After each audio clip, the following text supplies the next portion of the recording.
सो ये sound chapter का mind map है, ठीक है ना। तो पूरे साउंड की इसमें जितनी भी कहानी तुम्हें पूरे चैप्टर में दी गई है, तो यही एक पेज में हम लोग ख़त्म करेंगे, ठीक है। तो जो जो मैं पॉइंट एक्सप्लेन करूँ, बिल्कुल दिलो दिमाग में बहुत अच्छी तरीके से छाप लेना, ठीक है ना, क्योंकि काफ़ी कम टाइम में बहुत सारी चीज़ें हम लोग यहाँ पे कवर करने वाले हैं, ठीक है ना। तो चलो स्टार्टिंग करते हैं बिल्कुल बेसिक से। थोड़ा सा मैं जूम करूँगा क्योंकि आपको दिखाई नहीं देगा ऐसे, है ना। चलो पहले ये वाला पार्ट देखो, 4 पार्ट में करेंगे, 1 पार्ट, 2 पार्ट, 3 पार्ट और ये 4 पार्ट, ठीक है। ऐसे 4 पार्ट में करेंगे हम लोग। चलो पहले यहाँ से उठा लें, ओके। तो देखो यहाँ पे क्या दिया हुआ है कि जो साउंड है ये वाला, देखो साउंड के यहाँ पे 3, एक ये निकला है, एक ये निकला है। तो डेफिनेशन दिया है, छोड़ो यार डेफिनेशन को, साउंड की डेफिनेशन नहीं आती एग्जाम में। यहाँ पर types of wave, types of wave क्या होती है, 2 टाइप की वेव होती हैं। एक लॉन्ग, पहले 2 टाइप के मेन वेव होती हैं, एक होती है मैकेनिकल वेव और एक होती है इलेक्ट्रोमैग्नेटिक वेव।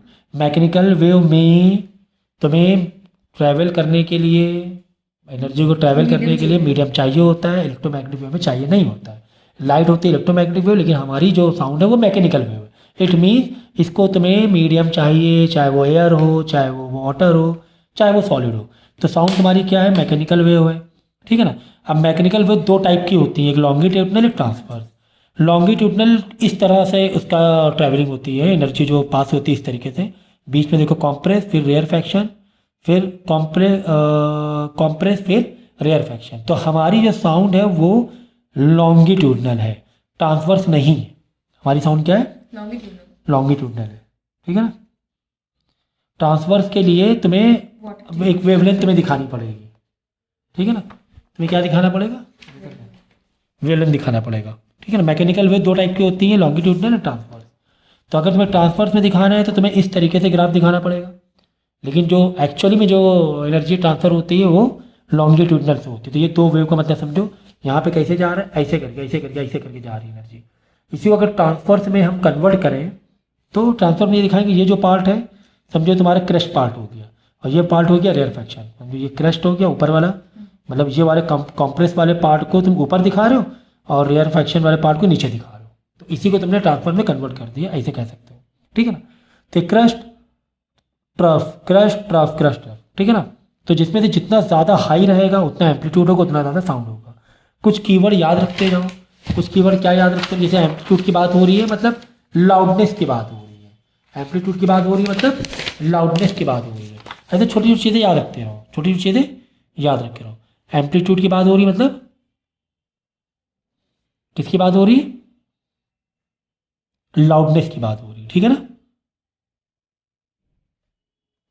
वाइब्रेशन की बात हो रही है, कहीं पर वाइब्रेशन वर्ड है, कुछ इस तरीके से वर्ड है, तो मतलब तुम्हें फ्रिक्वेंसी की बात हो रही है। किसकी बात हो रही है, फ्रिक्वेंसी या फिर हर्ट्ज, इसकी यूनिट है कि नहीं। तो ऐसे कुछ कुछ वर्डिंग मिलेंगी कॉमन कॉमन, उसको हमने दिमाग में रखेंगे, इससे कि ईजी हो जाएगा, ठीक है। तो ये उसको लॉन्गिट्यूडनल वेव से रिप्रेजेंट किया, ये ट्रांसफर वेव से हमने रिप्रेजेंट कर दिया। ऊपर पार्ट क्रस्ट, नीचे ट्रफ, एक जो यहाँ से यहाँ तक ऊपर के 2 टॉप मिलाओगे उसकी एक वेवलेंथ होती है, वेवलेंथ को हम लोग लैम्डा से रिप्रेजेंट करते हैं। तो पता है आपको, जितना ऊपर रहेगा उतना एम्पलीट्यूड, जितने ज़्यादा ये बनेंगे उतना ज़्यादा फ्रिक्वेंसी, जितनी ज़्यादा वेव्स बनेगी उतनी ज़्यादा फ्रिक्वेंसी, जितना हाइट बनेगा उतना ज़्यादा एम्पलीट्यूड। फ्रिक्वेंसी का मतलब शिरिल, ऐसे वर्डिंग याद रखो। फ्रिक्वेंसी का मतलब शिरिल, आवाज़ शिरिल होना, कुछ इस तरीके से आवाज़ होना, ठीक है ना। और देखो ये 2 पार्ट हो गए। यहाँ पर आओ, यहाँ पर देखो वेव्स आर रिक्वायर्ड मटेरियल, ये तो बता चुके मेटल की जरूरत पड़ती है, ठीक है। लॉन्गिट्यूडनल वेव का मतलब longitudinal waves in which particular medium vibrate about their mean position along the line of the direction of the propagation of wave. तो ये होता है लॉन्गिट्यूडनल वेव का मतलब कि मीन पोजीशन से वाइब्रेट करते हैं। ये मीन पोजीशन है, ये वाइब्रेट करके आगे गए, फिर ये वाइब्रेट करके आगे गए, ऐसे, ठीक है। और ट्रांसफर में waves in which particle of medium vibrate about their mean position at the right angle of the direction. Right angle direction ऊपर गया, फिर इस तरह नीचे, यहाँ पर जब इंटरसेक्ट करेगा कुछ इस तरीके से राइट एंगल से तुम्हारा प्रोपगेशन हो जाएगा कि जा रहा है, मतलब आप दिखाओ डायरेक्शन ऊपर, लेकिन साउंड कैसे जा रहा है, ऐसे जा रहा है, साउंड ऐसे जा रहा है ना। तो वो एक तरीके से राइट एंगल पे हो गया। खैर ये दोनों इतना इंपॉर्टेंट नहीं है, बस ये 2 ग्राफ इंपॉर्टेंट है, ठीक है ना। और इसमें देखो तीसरे वाले ये वाला एरो, ये वाला पूरा एरो हमने कर लिया, हाँ ये पूरा कर लिया। अब ये वाला एरो देख लो, ये, ठीक है ना। और डेफिनेशन तुम देख लेना, ये वाला देख लो, समझ गए, ये वाला हम पूरा कर चुके हैं, ये वाला पूरा कर चुके हैं। अब ये वाला एरो है, इसमें कई सारे ब्रांचेस हैं, 1 2 3 4 5 6 सब ब्रांचेस हैं। चलो वन बाय वन करेंगे, वन बाय वन करेंगे।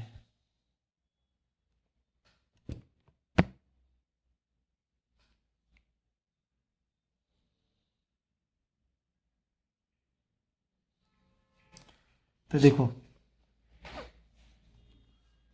आई होप आपको दिखाई दे रहा है।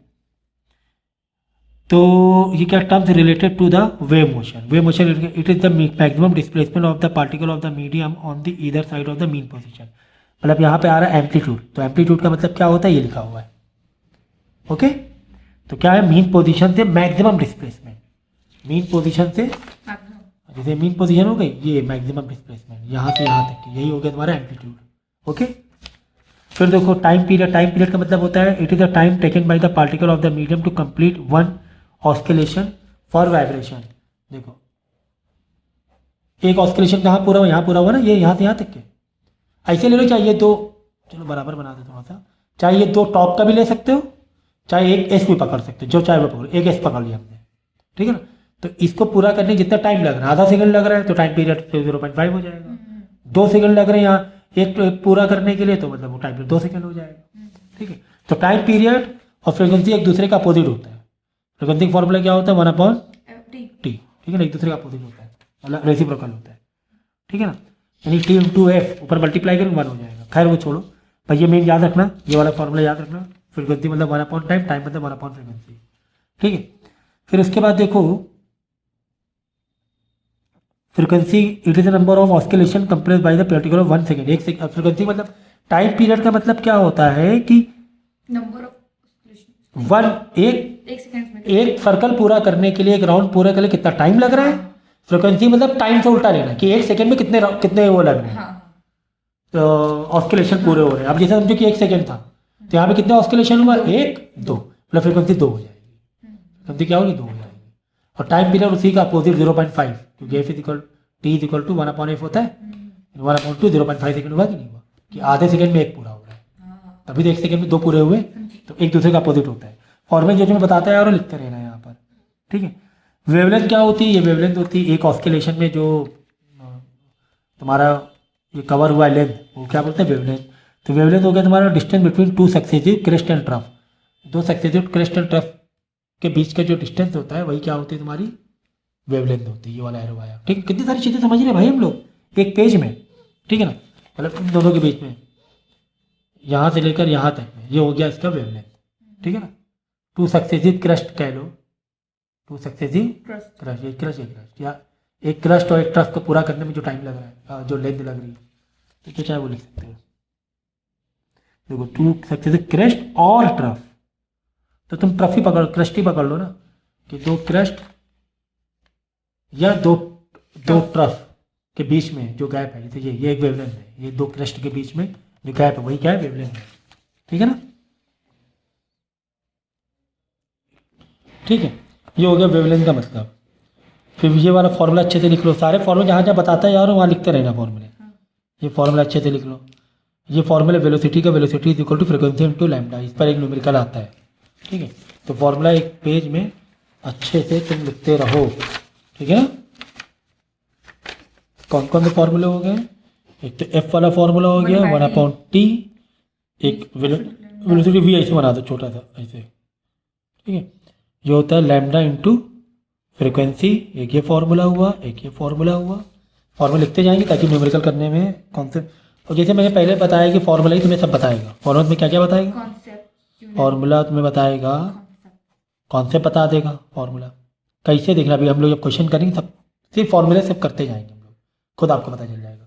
कॉन्सेप्ट बता देगा, यूनिट बता देता है, ठीक है ना, मीनिंग या डेफिनेशन बता देगा फॉर्मूला। ठीक है, और न्यूमेरिकल तो बताने रहे हैं। ये चारों चीज़ें हैं ना, और यही 4 पार्ट में हमारा पूरा चैप्टर, पूरा एग्जाम, पूरा क्वेश्चन पेपर होता है। यूनिट पूछ लेगा, मीनिंग पूछ लेगा, न्यूमेरिकल पूछ लेगा, उसका कॉन्सेप्ट पूछ लेगा, कुछ भी पूछ लेगा, है ना। तो फॉर्मूला याद है तो बस सारी चीज़ें कहानी है। ठीक है, तो इससे फॉर्मूले में क्या बता रहा है, फ्रीक्वेंसी बढ़ेगी, वेलोसिटी बढ़ेगी या लैम्डा बढ़ेगा। तो लेकिन अगर लैम्डा और फ्रीक्वेंसी में देखेंगे हमेशा रिलेशन इक्वल टू से लगाते हैं, लैम्डा से और इसके देखेंगे तो क्या होगा, ऑनवर्ड रिलेशन हो जाएगा, है ना। अगर इसी को ये कर दें हम लोग, फ्रीक्वेंसी इज इक्वल टू या लैम्डा इज इक्वल टू ले लें, तो velocity upon lambda is equal to frequency. तो ये हमेशा याद रखो, ये हमेशा याद रखो। देखो लैम्डा नीचे आ गया। अब हमें रिलेशन देखना फ्रिक्वेंसी बढ़ेगी तो लैम्डा वेवलेंथ घटेगी। ये कई जगह ये कॉन्सेप्ट आता है, कई जगह आता है कॉन्सेप्ट, इन दोनों का रिलेशन कई जगह आता है, ठीक है ना। फिर ये ब्रांचेस हो गई, ये ब्रांचेस हो गई, ये टाइम पीरियड सारे ब्रांचेस। ये वाला ब्रांच में आ जाओ, difference between the light wave and sign. भाई लाइट वेव होती है इलेक्ट्रोमैग्नेटिक और ये होती है मैकेनिकल। इसमें मीडियम की ज़रूरत नहीं है, साउंड वेव में ज़रूरत पड़ती है। ये बहुत फास्ट होती है, स्लो होती है, ये ट्रांसफर्स होती हैं, या ये हमेशा ट्रांसफर्स होती हैं लाइट वाली। लेकिन साउंड में ट्रांसफर हमें बनाना होता है। This can be transfer as well as longitudinal wave, ठीक है ना। और इसकी स्पीड ये 3 × 10 की पावर, ये अप्रॉक्स 320 इन एयर या इन एयर। वैक्यूम में तो साउंड चलेगा ही नहीं, वैक्यूम में साउंड चलेगा ही नहीं। तो ये वैक्यूम में या एयर में है, लेकिन ये वाला तो भाई एयर में ही है, 330 मीटर पर सेकेंड। ये वाला तो एयर में ही है। Frequency of visible light waves in the range of frequency, लगभग इधर से इधर रेंज होती है। ये खैर डिफरेंट बिटवीन नहीं आता है, ठीक है। बस कोई एक नंबर का क्वेश्चन आ सकता है, बस वही मीडियम की ज़रूरत है कि नहीं है, ये मैकेनिकल वेव या इलेक्ट्रोमैग्नेटिक, बस इतना ही। या स्लो फास्ट, ये स्लो या फास्ट है, बस। बाकी ऐसा डिफरेंट बिटवीन करके नहीं आता है, ठीक है, उसमें परेशान मत हो। तो ये हो गया डिफरेंट बिटवीन। उसके बाद देखो इको वाला, इको पर क्या आते हैं, न्यूमेरिकल आते हैं। इको पर क्या आते हैं, न्यूमेरिकल आते हैं, ठीक है। इको मतलब रिफ्लेक्शन ऑफ साउंड। तो इको में दो, जब अगर इको है प्लस साउंड का रिफ्लेक्शन है तो फॉर्मूला लगाएंगे, वेलोसिटी निकालना है 2d/t। लेकिन न्यूमेरिकल में हर बार रिफ्लेक्शन नहीं होता है। If no reflection no echo, तो बस वेलोसिटी का कौन वही वाला लेंगे हमारा d/t वाला। भाई ये चीज़ का ध्यान रखना। अगर रिफ्लेक्शन नहीं है, साउंड पूरा का पूरा रिटर्न नहीं आया है, सिंगल एरो पकड़ के चल रहे हैं हम लोग, तब हम लोग लगाएंगे d/t वाला। लेकिन साउंड का पूरा रिटर्न करके हम दिखा रहे हैं, न्यूमेरिकल हमने कराया है, देख लेना, ठीक है। 4 टाइप के न्यूमेरिकल दोबारा फिर करा देंगे। अगर पूरा का पूरा रिटर्न आया है साउंड, कि यहाँ से किसी ने बोला, साउंड ऐसे गया, टकराया, वापस आया, तब तो ये लगा दे, तब तो 2d/t लगा दे। लेकिन सिर्फ एक ही तरफ साउंड ऐसे जा रहा है, ऐसे अलग पकड़ रहे हो, ऐसे अलग पकड़ रहे हो, तो इसका अलग निकालो, उसका अलग सब अलग निकालना पड़ेगा, डिस्टेंस निकालना है तुम्हें, तो ठीक है, तब ये लगाएंगे। तो ये रिफ्लेक्शन हुआ और ये रिफ्लेक्शन नहीं हुआ। तो इस चीज़ का ध्यान रखना आप, ठीक है ना, कि न्यूमेरिकल किस पॉइंट ऑफ व्यू से फुल टू फुल रिफ्लेक्शन हो रहा है कि नहीं हो रहा। फुल टू फुल रिफ्लेक्शन नहीं हो रहा, ऐसे ले लो। रिफ्लेक्शन हो रहा है, इको है, तो ये वाला 2d/t लगा दो, 2d/t लगा दो, समझिए। तो इस चीज़ का ध्यान रखना। फॉर्मूले सारे लिखते जा रहे हैं, ठीक है ना, तो आप भी लिखते रहना,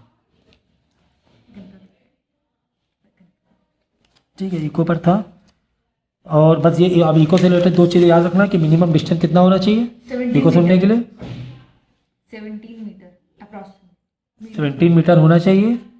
और जो टाइम का जो गैप है 0.1 सेकेंड होना चाहिए। ये कॉन्सेप्ट याद रखना। डिस्टेंस 17 मीटर हो कम से कम, तब हमें इको सुनाई देगा। और 0.1 सेकेंड टाइम पीरियड हो, या तो दो साउंड के बीच का, तब जाके हमें इको सुनाई देगा, वरना नहीं सुनाई देगा। हमारे कान इतना स्ट्रॉन्ग नहीं है, ठीक है ना।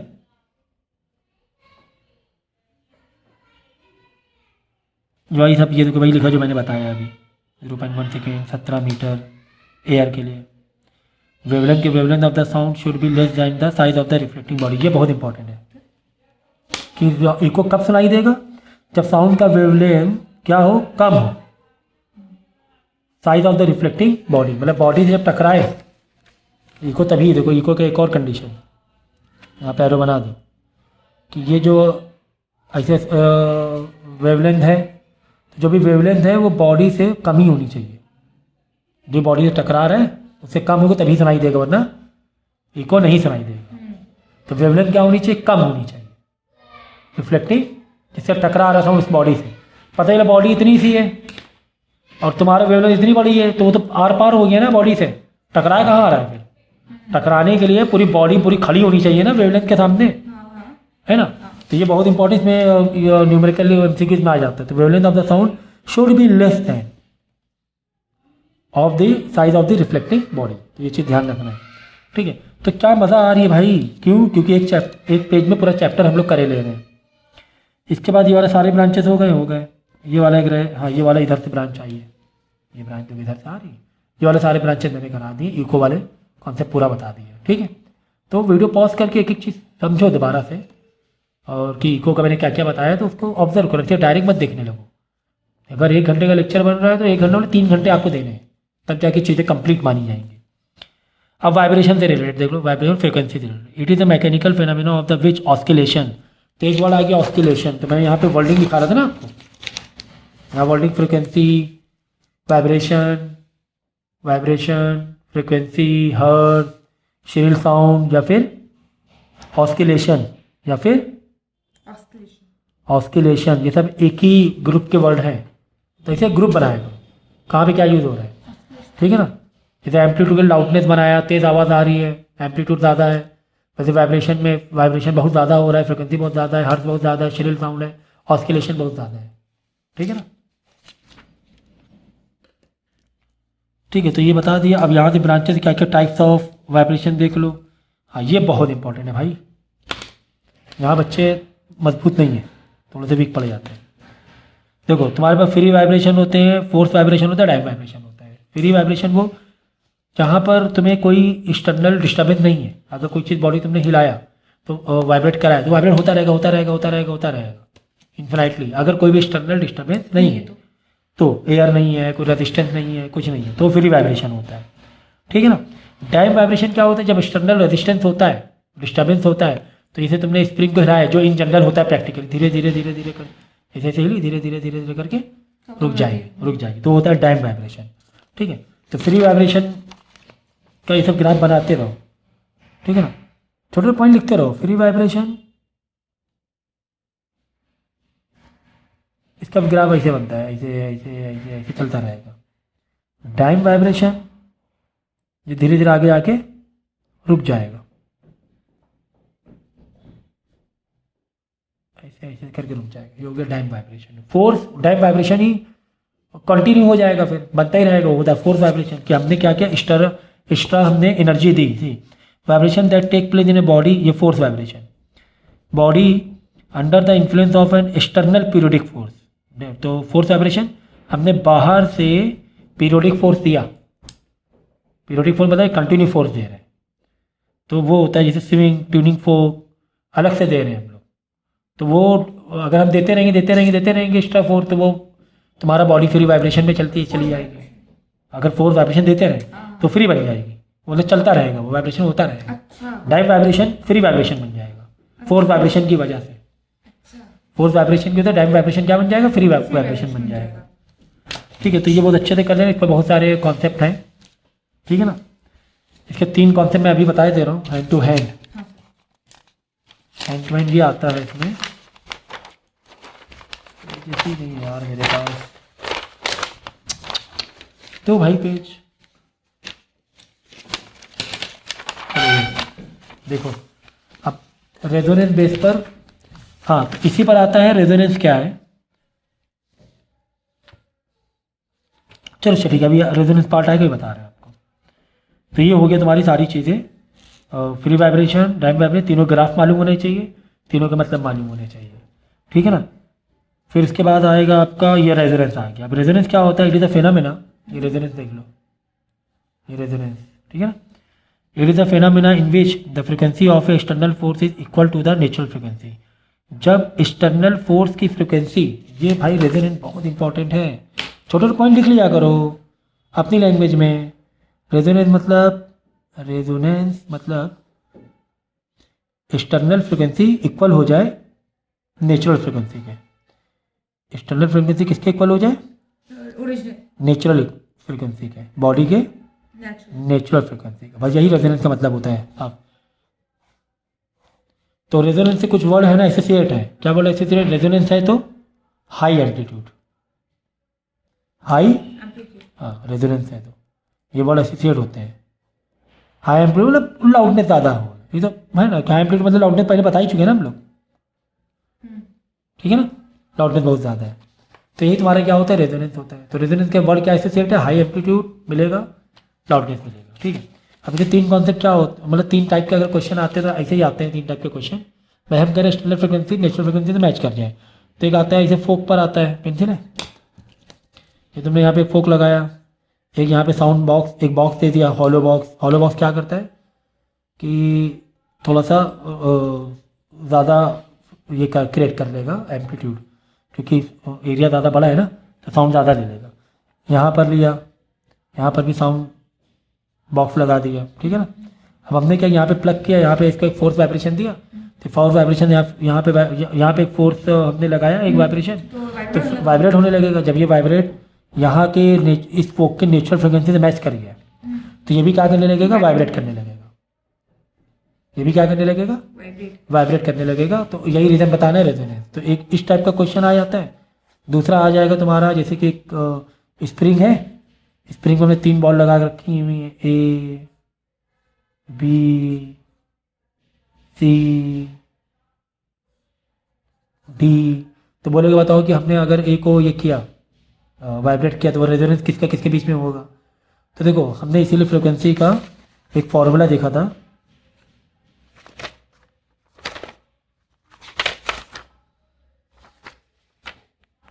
दूसरा वाला ये वाला आ जाता है, ठीक है ना। अब इसमें देखो हमने ए को मूव किया या वाइब्रेशन दिया, फोर्स वाइब्रेशन दिया, तो ये फोर्स वाइब्रेशन किसी एक के नेचुरल वाइब्रेशन से मैच कर गई, तो वहाँ पे रेजोनेंस क्रिएट हो जाएगा, वो भी वाइब्रेट करने लगेगा वो बॉडी भी। अब यहाँ पे एक लेंथ पर्टिकुलर है, बी थोड़ा ज़्यादा है, सी और ए थोड़ी बराबर लेंथ दिख रही है, डी अलग लेंथ है, तो लेंथ और फ्रिक्वेंसी का एक, अब जिसकी लेंथ बराबर है मतलब फ्रिक्वेंसी भी उसकी मैच कर गई, क्योंकि फ्रिक्वेंसी लेंथ का तुम्हारा फॉर्मूला है। फॉर्मूला क्या है, f is equal to 1/2 under g by n. ये फ्रिक्वेंसी का फॉर्मूला याद रखना। लेंथ फ्रिक्वेंसी का इनवर्स रिलेशन होता है, लेंथ बढ़ेगी तो फ्रिक्वेंसी कम होगी, वो एक अलग बात है। लेकिन यहाँ पर क्या है, लेंथ दोनों के सेम है ना, एक ही ग्रुप के हो गए ना, दोनों की लेंथ सेम, प्लस दोनों एक ही ग्रुप में आ गए, फ्रिक्वेंसी के एक ग्रुप में आ गए, फ्रिक्वेंसी के एक ग्रुप में आ गए। ये फ्रिक्वेंसी का अलग अलग ग्रुप में लेंथ ज़्यादा, इसकी फ्रिक्वेंसी कम, इसकी लेंथ कम, इसकी फ्रिक्वेंसी अलग, इन सब में फ्रिक्वेंसी किसकी सेम हो रही है, जिसकी जिसकी लेंथ है उसकी फ्रिक्वेंसी सेम है एक तरीके से, ठीक है। इसकी फ्रिक्वेंसी कम क्योंकि लेंथ ज़्यादा है, फॉर्मूला क्या कह रहे हैं, लेंथ ज़्यादा फ्रिक्वेंसी कम। ये फॉर्मूला अच्छे से कर लेना, अच्छे से कर लेना सारे फॉर्मूले। तो फ्रिक्वेंसी बाकी सब क्या अलग है, ये दोनों की सेम फ्रिक्वेंसी है।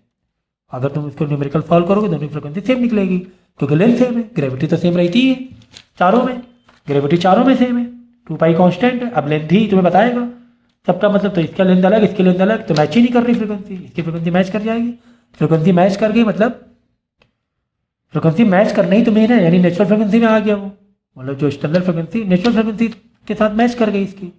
जब नेचुरल फ्रिक्वेंसी मैच कर गई मतलब यहाँ पे क्या हो जाएगा, रेजोनेंस इसमें क्रिएट हो जाएगा। तो एक ये वाला क्वेश्चन इस पर आता है, ठीक है ना। तो ये कॉन्सेप्ट हो गया, एक ये कॉन्सेप्ट हो गया। दूसरा कॉन्सेप्ट आता है कि जैसे एक हमने पाइप में,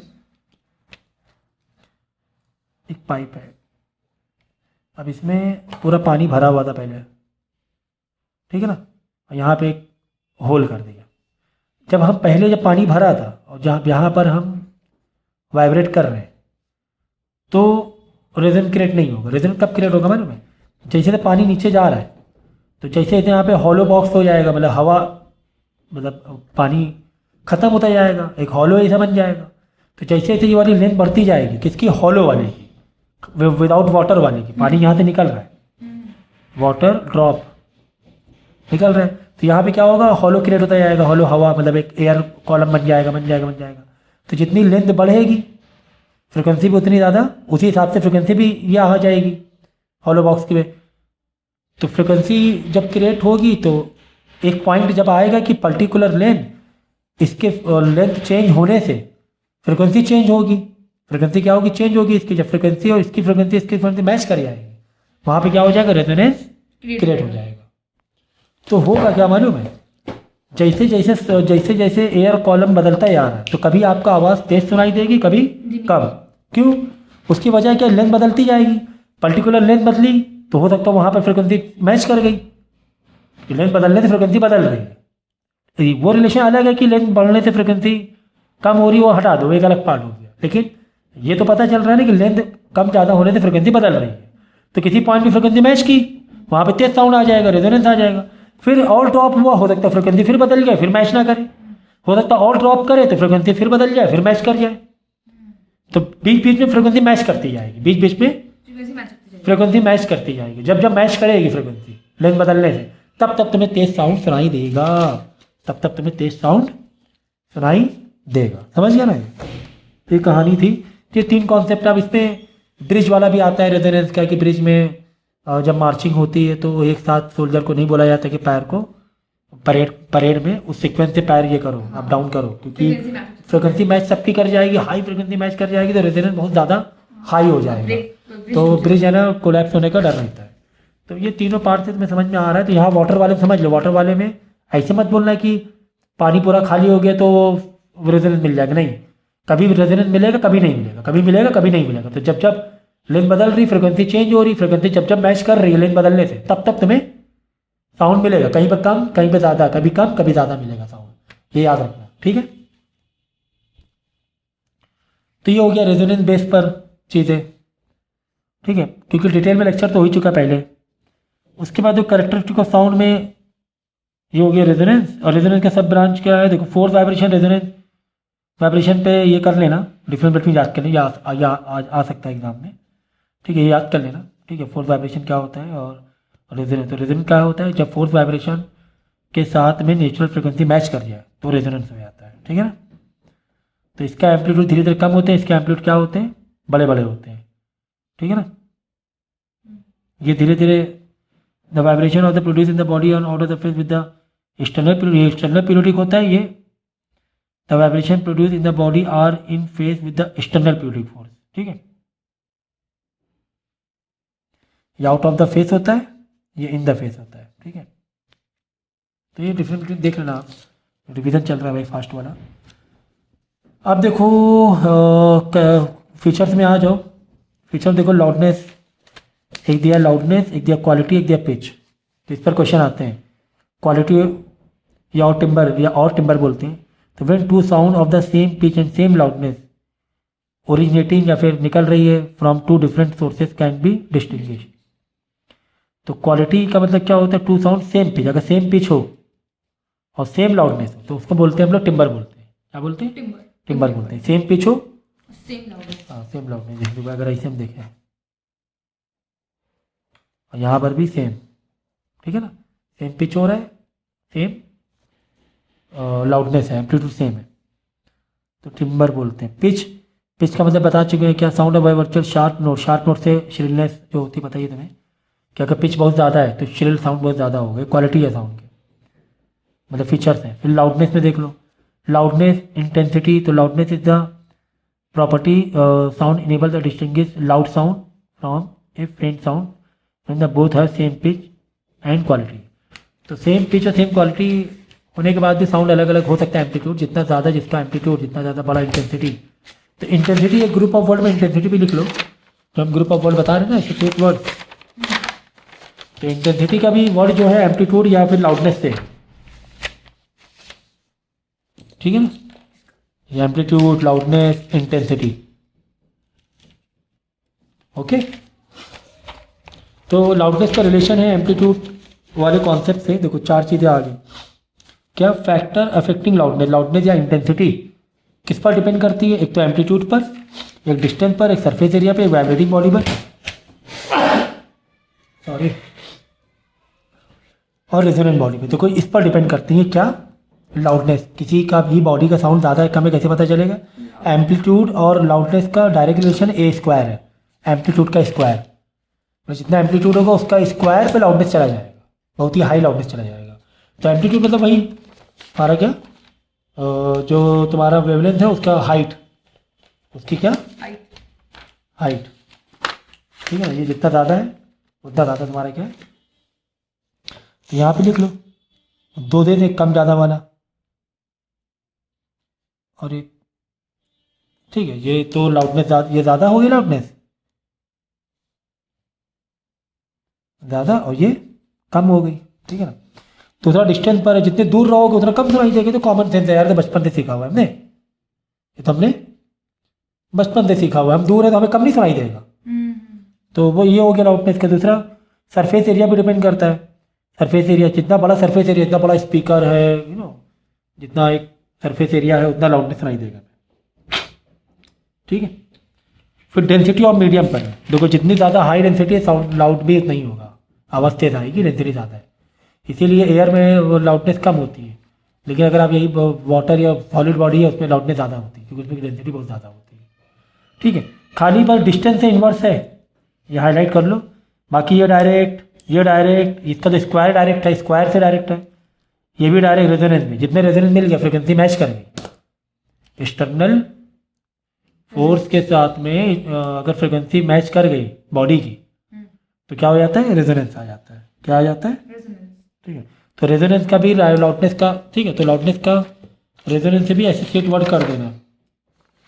ये देखो, ये सारे वर्ड एक में एसोसिएट कर दो। Amplitude, amplitude, loudness, amplitude, loudness, intensity, resonance, है ना, ये सब एक ही ग्रुप के वर्ड है, ये सब एक ही ग्रुप के वर्ड है। तो ऐसी चीज़ें ज़्यादा आसानी से हम लोग कम टाइम पे बहुत ज़्यादा चीज़ें कर सकते हैं अगर इस तरीके से पढ़ेंगे तो, ठीक है। तो ख़त्म हो गया बस, ये सारी चीज़ें, कहानी ख़त्म, पूरा चैप्टर का जो भी था 4 पार्ट में हमने ये सारी चीज़ें करा दी। इसको बहुत अच्छे से कर लेना।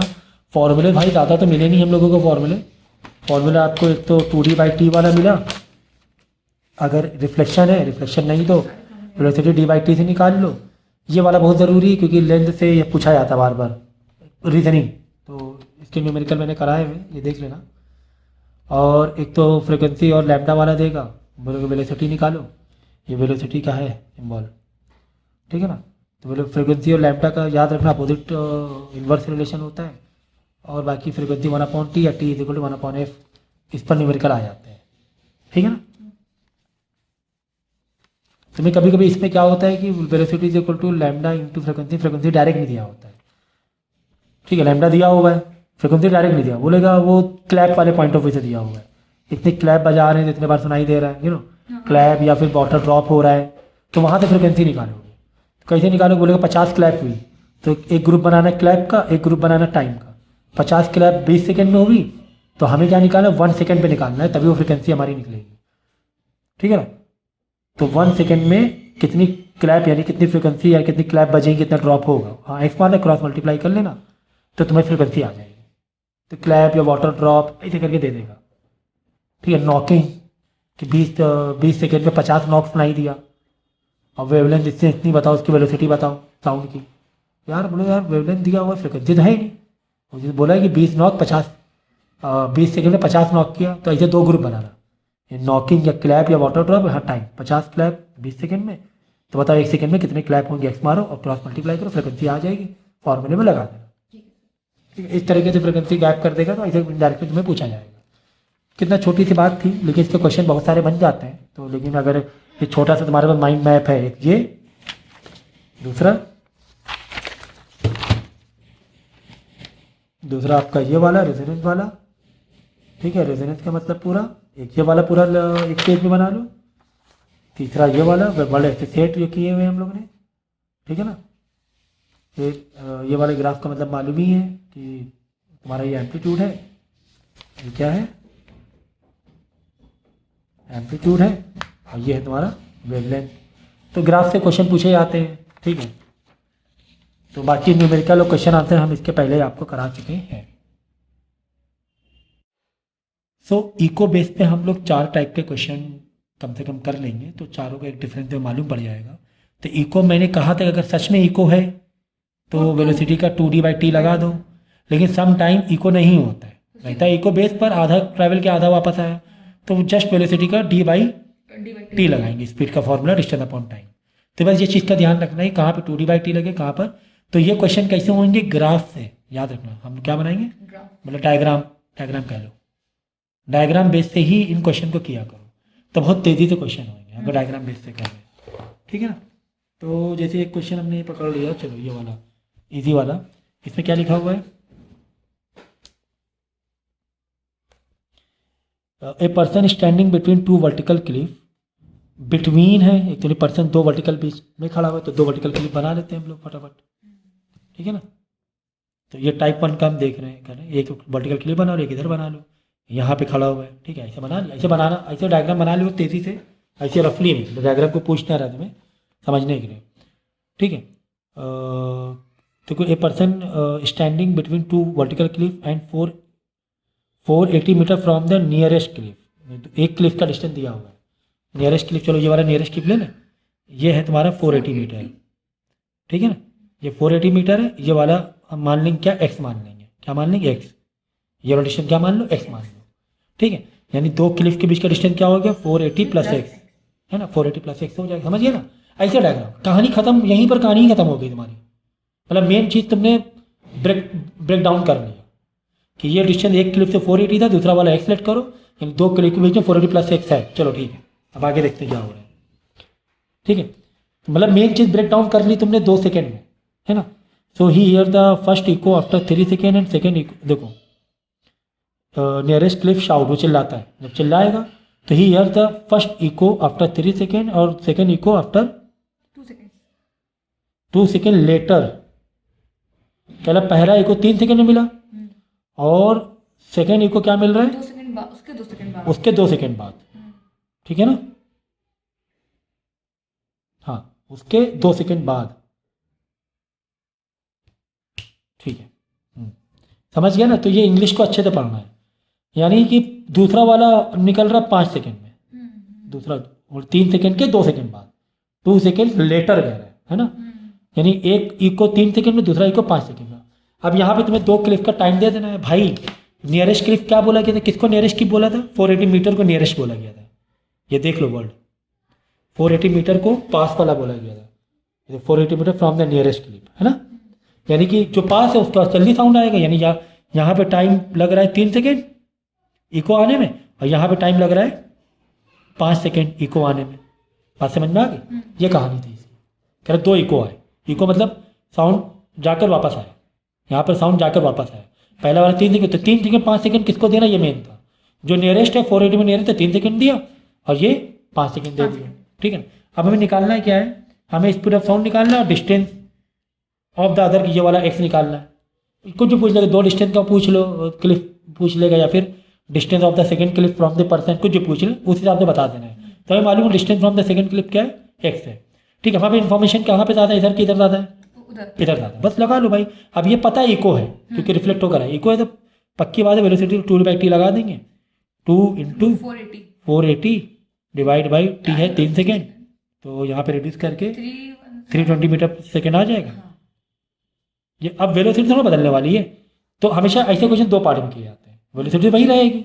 तब यहाँ सेकंड पार्ट में आ जाओ, क्योंकि हमें क्या चाहिए, इधर का डिस्टेंस चाहिए, एक्स चाहिए, सेकंड क्लिफ का पर्सन के बीच में डिस्टेंस चाहिए, एक्स चाहिए। तो बस यहाँ पे टाइम लिख रहा है 5 सेकेंड, मतलब लगा ही लो यार, वेलोसिटी 2/t, वेलोसिटी मालूम पड़ गया 320 है, 2 डिस्टेंस हमें नहीं पता है, 2x डिस्टेंस हमारा x है ना, और टाइम 5 सेकेंड है, 5 इधर मल्टीप्लाई कर देंगे और 2 को डिवाइड कर लेंगे और डिस्टेंस निकाल लेंगे। अगर 2 क्लिफ के बीच में डिस्टेंस पूछा है तो 480 प्लस एक्स कर देंगे, 480 प्लस।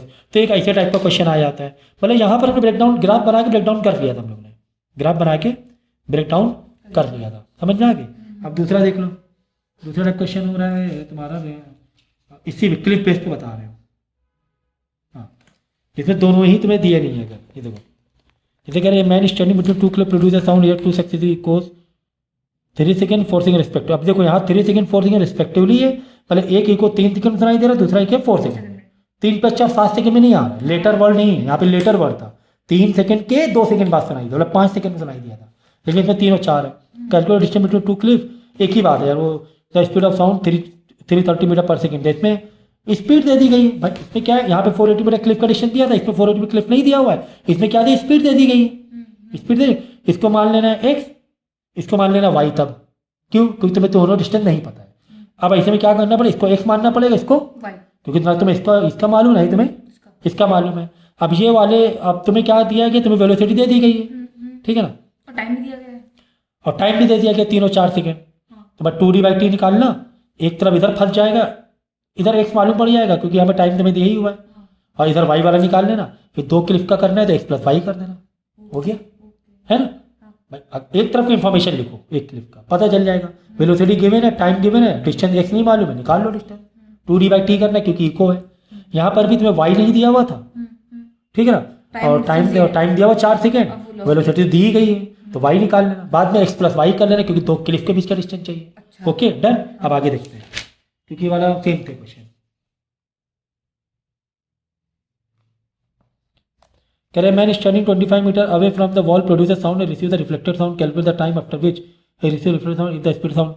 दे तुम्हें डिस्टेंस दिया हुआ है, स्पीड दे निकाल ही लेना यार। कह रहा है will the man able to hear distance echo, echo सुनाई दे रहा है क्या इसमें, देख लेना 25 मीटर वो डिस्टेंस में सुनाई देगा, क्योंकि 0.1 सेकेंड कितना भी टाइम आया 0.1 सेकेंड ज़्यादा होना चाहिए, इको के लिए 0.1 सेकेंड से 0.14 आ रहा है, बोला ज़्यादा है। चलो ठीक है। A man staying from the vertical cliff fire he where the echo after 3 second on moving close. हाँ ये वाला देख लेते हैं, ये अलग टाइप का क्वेश्चन हो गया। सुन लो, a man standing in front of a vertical cliff fires a gun, he hears the echo after 3 second on moving closer to the cliff by this much he fires again, this time he hear the echo after 2.5 second. तो पहले condition में क्या बोल रहे हैं, दूसरा type का question है ना। तो दो क्लिप तेजी से बनाए, नहीं दो नहीं, एक क्लिप बना रहे हैं, एक मैन एक क्लिप है इसमें, एक मैन एक क्लिप है, ठीक है। तो हाँ वो उसने मूव किया, तो यहाँ मैन का ऐसे करके बना दिया, यहाँ क्लिप बना दिया, तो यहाँ पे डिस्टेंस पहले कितना दिया हुआ था, ऐसे करके डैश बनाओ। दूसरा बार में बताया है। ठीक है, ये दिया नहीं है, ये वाला पहले दिया ही नहीं, तो पहले वाले का मान लो पूरा x, ये पूरा मान लेंगे x, ठीक है। नहीं हमें नहीं पता है ना, ये वाला कह रहा है कि कितने डिस्टेंस पे खड़ा नहीं पता है, वर्टिकल क्लिप, और टाइम दे रहा है 3 सेकेंड। जब डिस्टेंस x है तो टाइम क्या है 3 सेकेंड बाद सुनाई दे रहा है। बाद में कह रहा है कि 82.5 मीटर क्लोज गया, मूविंग क्लोजर, देखो on moving closer to the clip by 82.5, तो बाई 82.5 मतलब यहाँ से आप यहाँ से गया 82.5, ये 82.5 यहाँ से गया। अब जब मैन यहाँ आ गया, जब मैन यहाँ आ गया तो मैन यहाँ पर आ गया, अब मैन कहाँ आ गया, यहाँ आ गया, 82.5 आगे आ गया, ठीक है ना। तब कितने सेकंड में सुनाई दे रहा है उसे, 2.5 सेकंड में सुनाई दे रहा है।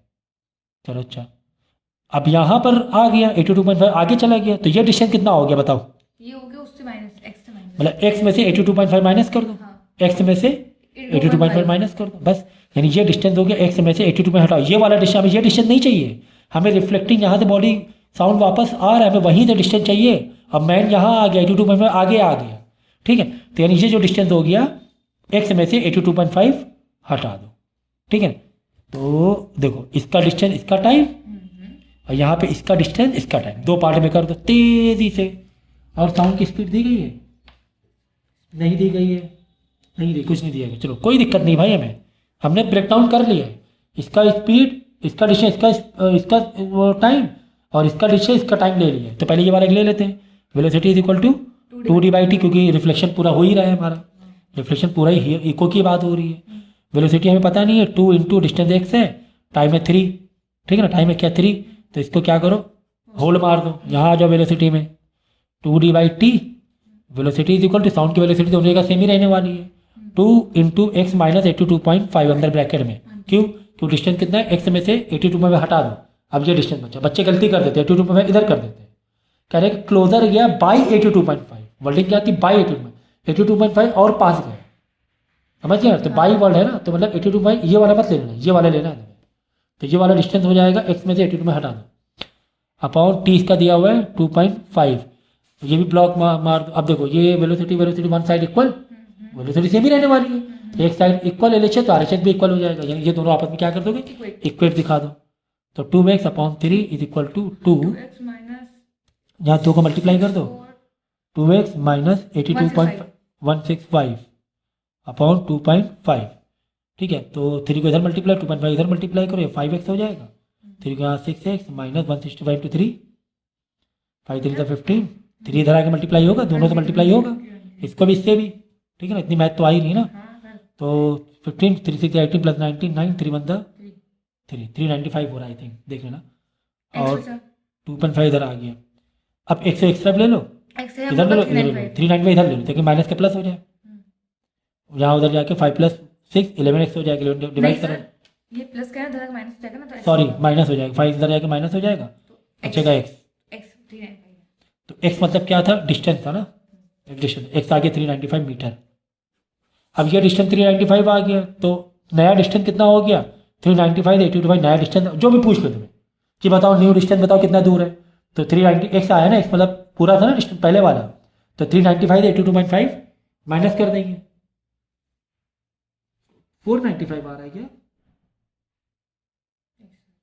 थोड़ा 495 आ रहा होगा, चेक कर लेना, 395 कहाँ से लाए थे हम, हाँ सर, ये 4 आएगा, अपने मल्टीप्लाई मिलती है, मल्टीप्लाई, ठीक है 495 आ जाएगा, ठीक है। तो अब तुम्हें जो पूछा जाए तो ये बोला कि मेन डिस्टेंस बताओ ओरिजिनल वाला पुराना वाला, तो x मतलब वही 495 हो गया।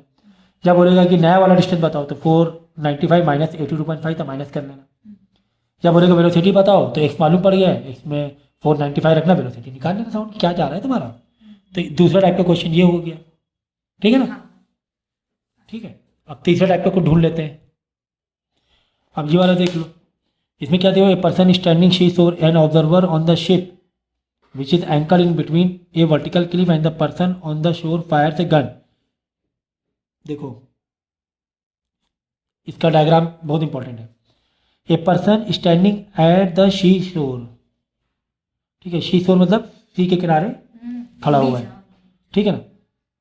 And observer on the ship, एक शिप है और बाद में क्या है, एक क्लिफ है, ठीक है ना। तो इसका ग्राफ कैसे बनेगा, देखो क्या कह रहा है, सुन लो क्या कह रहा है। तीसरा वाला पर टाइप देख लो, कह रहा है क्लिफ है, यहाँ पर शिप है एक, और यहाँ पर एक पर्सन खड़ा हुआ है। ये डायग्राम हो गया, बस यहाँ पे ब्रेक डाउन कर लिया तुमने।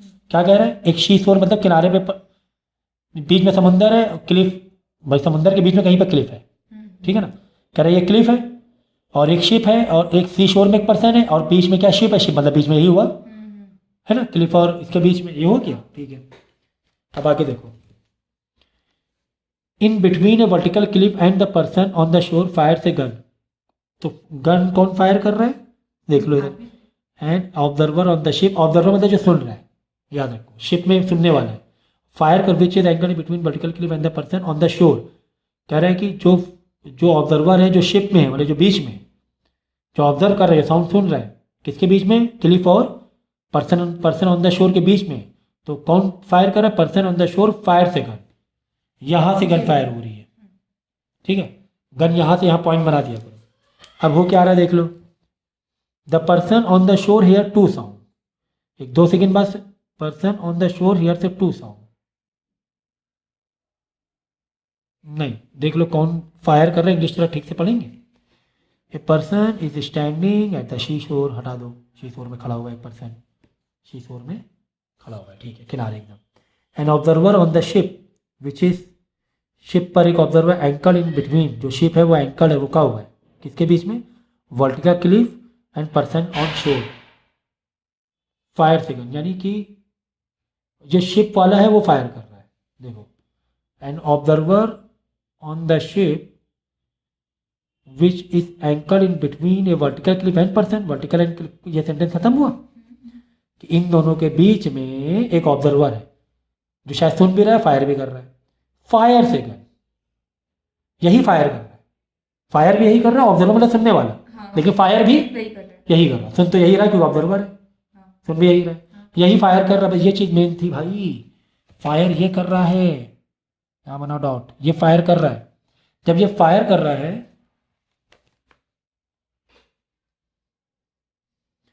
उसने फायर किया, अब देखो आगे क्या है, the person on the shore hears two sound, जो शोर में है यहाँ पे खड़ा है, ये 2 साउंड सुन रहा है, सुन ये रहा है, अच्छा ठीक है, शोर वाला सुन रहा है, ठीक है। एक 2 second 3 second after seeing the smoke on the fire gun, ठीक है, और स्पीड ये दी गई, देखो भाई ऑब्जर्वर का मतलब सुनने वाला नहीं था, very very sorry, observer word क्यों दिया है अब समझ में नहीं आ रहा, ठीक है। खैर यहाँ पे साफ था कि जो बिल्कुल यहाँ पर है, शी शोर में है, वही साउंड सुन रहा है, एक सुन रहा है 2 सेकेंड में, एक सुन रहा है 3 सेकेंड में। अच्छा रिफ्लेक्शन साउंड तो एक ही बार आ रहा है क्योंकि क्लिफ एक ही है, अब तो 2 बार आने की सवाल ही नहीं पैदा होता रिफ्लेक्शन का। इसका कॉमन सेंस क्या हो रहा है कि एक साउंड तुम्हारा क्या हो रहा है, रिफ्लेक्ट होकर आ रहा है, और एक साउंड डायरेक्ट आ रहा है। तो जब गन फायर यहाँ से हो रहा है तो साउंड यहाँ से निकलेगा, तो एक तो डायरेक्ट साउंड आ रहा है जो कि 2 सेकेंड में सुन रहा है, और एक साउंड ऐसे गया टकरा कर ऐसे आया, ये 3 सेकेंड में सुन रहा है। ये कॉमन सेंस यही बैठेगा, है ना, कि 2 क्लिफ नहीं, 2 इको। और यहाँ पर मालूम है ग्राफ के हिसाब से एक भी इको नहीं है एक्चुअली, क्यों, एक एरो आधी बन रही थी, रिटर्न में पूरी बन रही थी, इको हुआ ही नहीं। इको के लिए 2 एरो बराबर बननी चाहिए उल्टे डायरेक्शन में, और एक ऐसे बन रही है, ये तो डायरेक्ट ही आ रहा है, ठीक है। तो पहले डायरेक्ट जो आ रहा है पहले वो तो ले लें भाई, डायरेक्ट वाला तो सारी चीज़ें कहानी समझ में आ ही नहीं ना, 2 केस तो बन ही रहे, velocity is equal to d/t लेना पड़ेगा।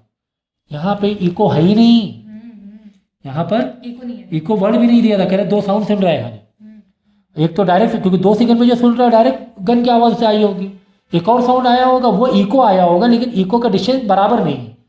इको का डिस्टेंस बराबर होता है क्योंकि साउंड यहाँ से गया है, यहाँ से कम ट्रैवल किया, बाद में वापस आने में ज़्यादा ट्रैवल किया, तो 2D/T यहाँ पर भी नहीं लोगे, यहाँ पर भी नहीं लोगे।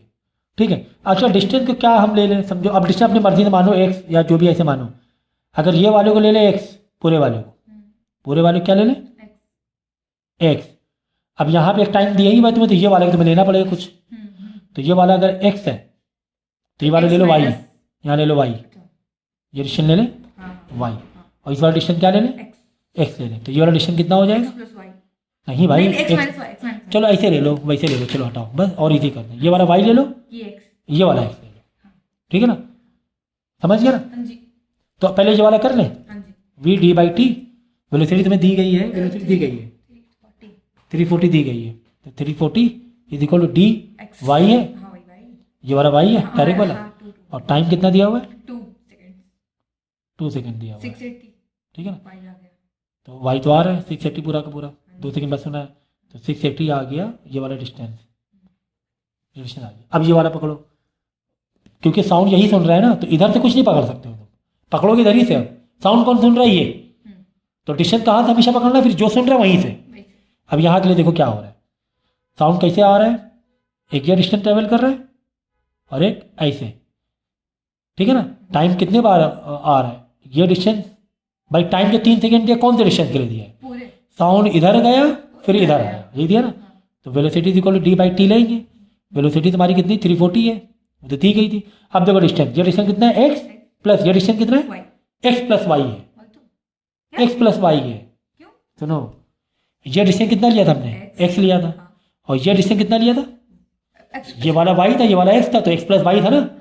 अब साउंड ने कितना डिस्टेंस ट्रैवल किया, साउंड में 3 सेकंड बाद सुनाई दिया, कैसे 3 सेकंड बाद सुनाई दे रहा वो देखना है। साउंड यहाँ से यहाँ गया था, टकराया था, फिर टकरा के यहाँ आया, कि साउंड ये सुन रहा है, ठीक है ना, समझ गया ना। तो जितने टाइम बाद आया है उसके एरो देखो कहाँ से कहाँ गया, फायर इसने किया था ना, सुन ये रहा था, फायर इसने किया था तो सुन ये रहा है।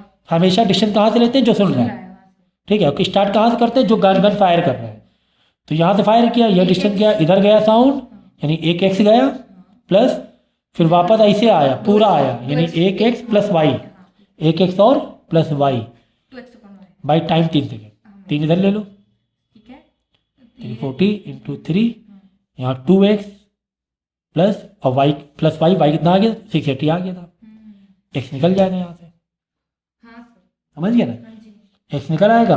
अब तुम देखो तुम्हें क्या चाहिए, दो क्लिफ और ये इसके बीच का ही डिस्टेंस चाहिए तो x प्लस वाई कर देना, या शिप और क्लिफ के बीच डिस्टेंस चाहिए, ओनली x वाला जो रहेगा वो शिप और क्लिफ के बीच में रहेगा।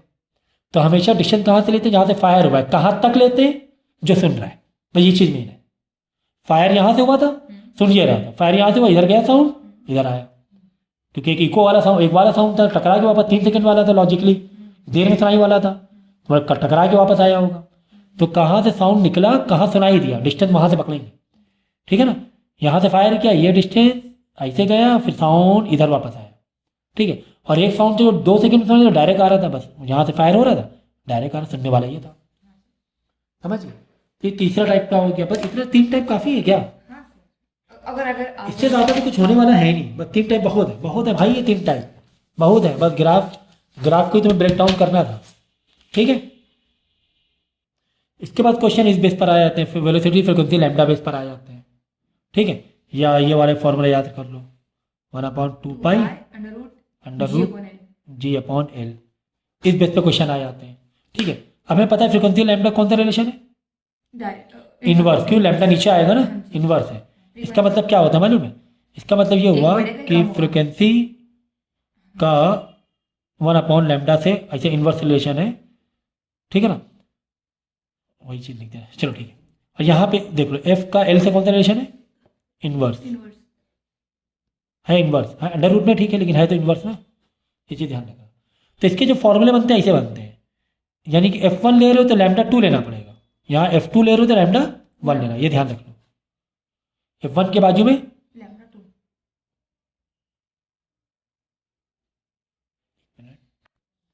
ठीक है।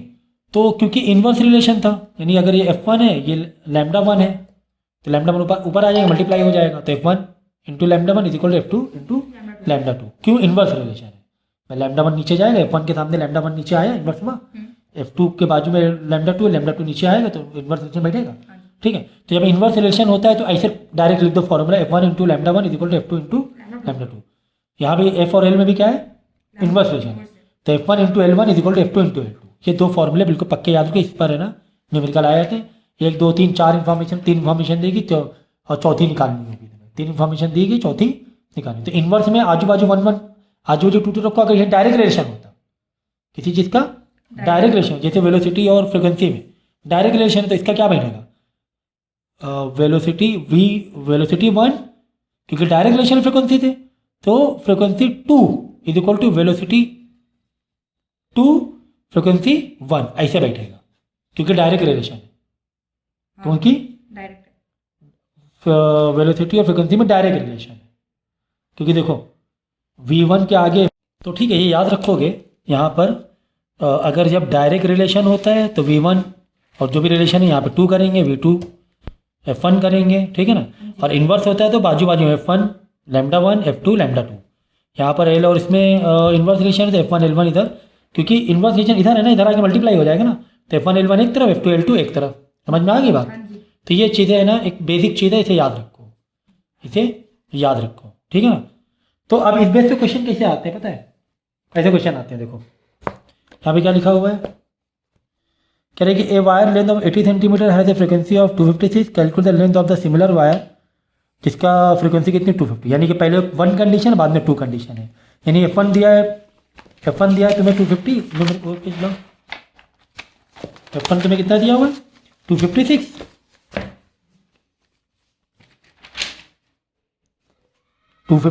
और L कितनी दी गई है 80 सेंटीमीटर। यहाँ बदलने की ज़रूरत नहीं है क्योंकि दूसरा भी 1 सेंटीमीटर में ही आ जाएगा, ठीक है ना।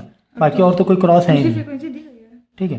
फिर बाद में दूसरी फ्रिक्वेंसी कितनी दी गई है, F2 दिया हुआ है 1024 और लेंथ में नहीं पता, ठीक है ना। तो फॉर्मूला F और L में कौन सा रिलेशन है, ऐसे करके लिखा करो 1/, ये रिलेशन है, इन्वर्स रिलेशन है कुल मिला के। तो यहाँ पे F1 L1 हो जाएगा, ऊपर आगे मल्टीप्लाई हो जाएगा ना इधर आगे, तो यहाँ पर हो जाएगा F2 L2। बस F1 256 80 सेंटीमीटर F2। अब यहाँ पे आप बोलो सर ऐसा यूनिट क्यों नहीं बदल रहे हैं, तो एक्चुअल ज़रूरत इसलिए नहीं कि लेंथ कितने सेंटीमीटर में आ जाएगी, कोई दिक्कत नहीं है हमें। बाकी कुछ और होता, कुछ और यूनिट होती मीटर पर सेकेंड या यू नो मिक्स कोई यूनिट होती, तब वहाँ हो सकता है बदलना पड़ सकता था। तो यहाँ पे बदलने की ज़रूरत नहीं है क्योंकि अपॉन 100 करोगे, इधर L2 में अपॉन 100 करोगे तो वो वैसे भी कट जाएगा। तो 1024 और तुम्हें L2 नहीं पता है, ये 1024 इधर आके डिवाइड हो जाएगा और सॉल्व हो जाएगा, और सॉल्व हो जाएगा। तो मेन तुम्हें ये लिखना था। अब बोला सर अंडर रूट में क्यों नहीं डाला, यहाँ पर अंडर रूट में डालने की ज़रूरत नहीं है क्योंकि वो अंडर रूट तो कट ही हो जाने वाला है ना। कैसे कट होना है देखो, यहाँ पे अंडर रूट तुम्हारा है, यहाँ पर भी अंडर रूट है, समझो अंडर रूट कट हुआ जा रहा था, इसलिए अंडर रूट डालने की ज़रूरत नहीं थी, ठीक है। ऐसे क्वेश्चन ऐसे होते हैं, ठीक है। तो तुम्हें रिलेशन बताना है, इन्वर्स रिलेशन है, तो F1 L1 इधर आके आ जाएगा, तो F1 L1 इधर बाजू में हो गया, तो इसके बाजू में F2 L2 हो गया। पहली कंडीशन ये, दूसरी कंडीशन ये, ठीक है ना। जल्दी सुना दो एग्जाम और क्रॉस चेक करेंगे। जी कह रहे हैं कि वॉट वुड कैलकुलेट स्पीड, अब बाद में क्या बोल रहे हैं, हाँ ये नया क्वेश्चन है फ्रिक्वेंसी पर। क्या गया, एक सर्टेन साउंड है frequency this much, wavelength this much, frequency wavelength the, speed वो तुम्हें निकालना है। ये वाले फॉर्मूले थे, हम लोग कौन से फॉर्मूले बेस पर कर रहे हैं, ये फॉर्मूले बेस पर हमारा कॉन्सेप्ट चल रहा था। हमने कहा ये वाले फॉर्मूले बेस पर हमारे कॉन्सेप्ट चल रहे हैं, वेलोसिटी फ्रिक्वेंसी इनटू लैम्डा, फिर ये वाले रिलेशन वाला, ये 3 बेस पे हमारे न्यूमेरिकल अभी हम कर रहे हैं, ये वाले जो अभी कर रहे हैं तो 3 बेस पे कर रहे हैं। तो तुम्हें फ्रिक्वेंसी दी गई है, लैम्डा मीटर में दिया हुआ है, ठीक है। अगर यहाँ पे लैम्डा मीटर में ना दिया तो यहाँ पे कन्वर्ट करना पड़ेगा क्योंकि हमें वेलोसिटी निकालनी, वेलोसिटी में मीटर पर सेकेंड में चाहिए होती है। तो यहाँ पे सेंटीमीटर कुछ और दिया तो यहाँ पे तुम्हें कन्वर्ट करना पड़ जाएगा। क्या सुना दो एक दूसरे को, हाँ क्रॉस चेकिंग करेंगे दोनों का, ठीक है। तो वो what is different would be felt तुम्हारा, ठीक है ना। What difference would felt A listener between the above sound and another sound travelling with the same speed but wavelength is this much. जो भी स्पीड आ जाएगी यहाँ पर देख लो स्पीड कितनी आ रही है। कह रहा है कि 2 कंडीशन दी गई है। क्या कंडीशन दी गई, एक की वेलोसिटी चलो निकाल ही लेते हैं क्या, चलो निकाल लेते हैं तेज़ी से। तो वेवलेंथ कितनी थी, फ्रिक्वेंसी कितनी दी गई है 256, वेवलेंथ दी गई 1.3, तो velocity is equal to this multiply this, है ना 1.3, तो मल्टीप्लाई के लिए वेलोसिटी निकाल लेना, तो 256 से कुछ ज़्यादा ही आएगी। ठीक है, अब क्या कह रहा है आगे, क्या कह रहा है कि another sound travelling at the same speed, यानी दूसरे वाले वेलोसिटी सेम है, 256 इंटू 1.3 लिया सेम रहेगा, और लेकिन वेवलेंथ कितनी है 2.6, तो कह रहा है क्या उसे फील होगा, तो यहाँ पर डेफिनेटली हमें फ्रिक्वेंसी निकालना पड़ेगा, क्योंकि तुम्हें वेलोसिटी और लैम्डा दिया हुआ है, तुम्हें दूसरे वाले में क्या फ्रिक्वेंसी निकालना पड़ेगा। अगर बाद में फ्रिक्वेंसी ज़्यादा आ रही है तो हम बोलेंगे साउंड ना तेज शिरिल सुनाई दे रहा है उसे, हाँ। बाद की फ्रिक्वेंसी कम आ रही है तो वो ग्रेव है। हाँ ठीक है, ग्रेव साउंड है, ठीक है ना। तो फ्रिक्वेंसी निकालो, फ्रिक्वेंसी का फॉर्मूला क्या हो जाएगा इस फॉर्मूले से, ये देखो वेलोसिटी अपॉन लैम्डा हो जाएगा, वेलोसिटी अपॉन लैम्डा, है ना भाई। ये तुम्हारा फॉर्म याद किया तुमने, तो लैम्डा अपॉन लैम्डा तो देख लो कितना आ रहा है, तो 256 इंटू 1.3, इसीलिए हमने यहाँ पे मल्टीप्लाई नहीं क्या डायरेक्ट मुझे यहाँ पे करना पड़ेगा तुम्हें, क्योंकि वेलोसिटी पूछ ही रहा है फाइनल, तो यहाँ करके आंसर दे देना। यहाँ पे अलग अलग लिखो, यहाँ पर अलग क्यों, क्योंकि यहाँ पर जब हम डिवाइड कर रहे हैं ना लैम्डा को, तो हमारा डिवाइड इजी हो रहा है, एक ऐसे डेसिमल गया 31 था 32 था, यहाँ 128 आ गया, फ्रिक्वेंसी 128 हुई जा रही है, यहाँ फ्रिक्वेंसी 256, यहाँ पे ज़्यादा शील्ड सुनाई देगी, यहाँ पे कम शील्ड सुनाई देगा साउंड, समझ गया ना। तो कितने सारे कॉन्सेप्ट क्लियर हो रहे हैं, फ्रिक्वेंसी हाँ, मतलब 2 पार्ट में क्वेश्चन था ये, कितने पार्ट में 2 पार्ट में, ठीक है। तो इससे पहले हम लोग क्लिप वाला कर लिया है, अब हम लोग है ना फ्रिक्वेंसी लैम्डा और वेलोसिटी के रिलेटेड क्वेश्चन को सॉल्व कर रहे हैं, ठीक है। तीनों फॉर्मूले बिल्कुल पक्के रखना।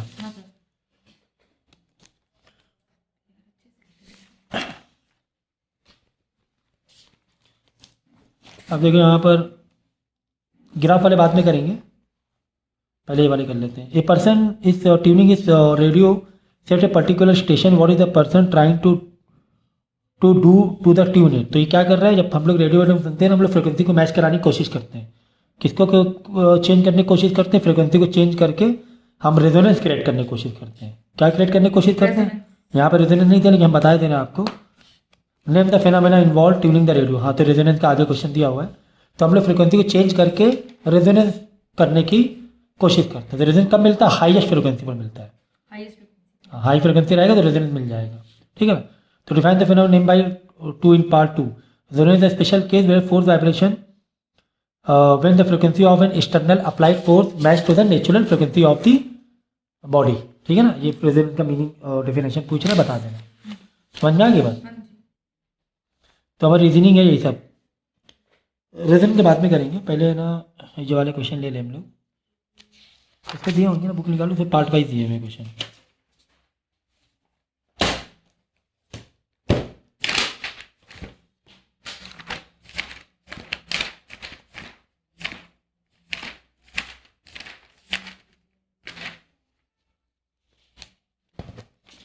ये वाला भी देखो, एक फॉर्मूला लिखा है तुमने, देखें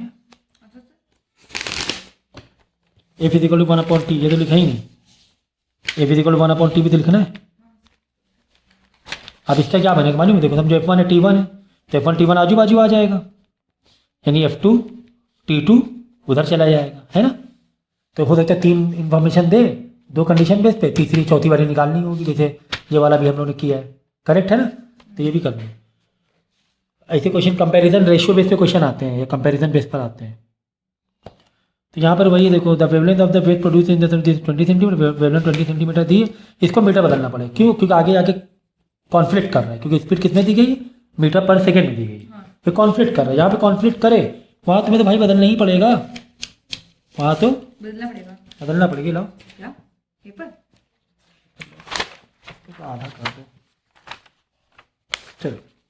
तो तुम्हें क्या क्या दिया गया है, तुम्हें वेवलेंथ दी गई है 20 सेंटीमीटर और 20/100 यानी 2/10, पर 2/10 भी रखा तो चलेगा, मीटर में हो गया, ठीक है। और वेव वेलोसिटी कितनी, देखो वेव वेलोसिटी थी, ये इंपॉर्टेंट था भाई, ये कहीं पर लिख लो, वेव वेलोसिटी मतलब फ्रिक्वेंसी, तो वेव वेलोसिटी का मतलब फ्रिक्वेंसी होता है, बस ये चीज़ याद रखना आप, ठीक है। मतलब वेव नंबर होता है, वो क्या होता है, वेव नंबर।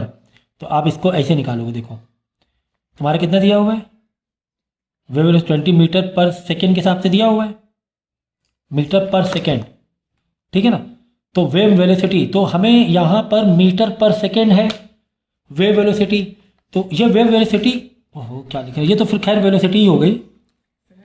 ये तो वेलोसिटी, वेव नंबर अगर दे, वेव नंबर दे, वेव नंबर वो होता है फ्रीक्वेंसी, ठीक है ना, वो क्या होता है, फ्रीक्वेंसी। फ्रीक्वेंसी होता है। वेव नंबर ऐसे दिया रहेगा, मालूम है, पर सेकंड दिया रहेगा। 10 वेव नंबर है तो क्या देगा, सेकंड ऐसे करके देगा, पर सेकंड। तो 10 पर सेकंड मतलब फ्रीक्वेंसी। फ्रीक्वेंसी हो गई ना, 1/t होता है ना। अब वेव वेलोसिटी दिया तो कोई दिक्कत नहीं है, वो तो वेलोसिटी ही हो गया, कोई दिक्कत नहीं है, ठीक है, कोई भी दिक्कत नहीं है। तो वेलोसिटी दिया गया है 24 मीटर पर सेकेंड है ना। तो नंबर ऑफ वेव निकालना है, मतलब नंबर ऑफ वेव मैंने क्या बताया था, वर्ल्ड एसोसिएट बताया थे, number of wave, frequency, hertz, कहाँ पे मैंने वर्ल्ड एसोसिएट बताए थे, पेज कहाँ चला जाता है यार,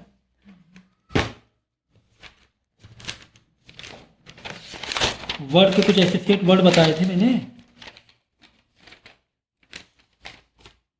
ठीक है। तो ये वर्ड एसोसिएट लिख दिए, एम्पलीट्यूड, लाउडनेस, इंटेंसिटी, रेजोनेंस, मतलब एम्पलीट्यूड की बातें हो रही हैं, वाइब्रेशन है, फ्रीक्वेंसी, वेव नंबर है, शरील है, ऑस्किलेशन है, ये सब हर्ट्ज, ये सब फ्रीक्वेंसी से रिलेटेड है ना।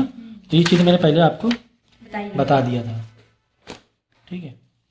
कितने न्यूमेरिकल कर रहे थे हम,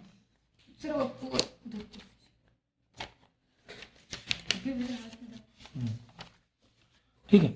तो वेलोसिटी दिया हुआ है, नंबर ऑफ वेव, तो फ्रीक्वेंसी निकालना है, तो निकाल लो ना यार, बेसिक वाले फॉर्मूले से क्या ही बताएं। Time required to produce a wave, तो टाइम के लिए फ्रीक्वेंसी निकल आएगा, कौन सा, वेलोसिटी लैम्डा इनटू एफ वाले से फ्रीक्वेंसी निकल आएगा, मतलब वेलोसिटी अपॉन लैम्डा से निकल आएगा। फिर फ्रीक्वेंसी तुम्हें क्या निकालना है, टाइम निकालना, time is equal to 1/f, ठीक है, टाइम का तुम्हें टाइम निकालना है तो 1/f कर देना। तो ये वाले क्वेश्चन इस बेस पर आते हैं, ठीक है ना।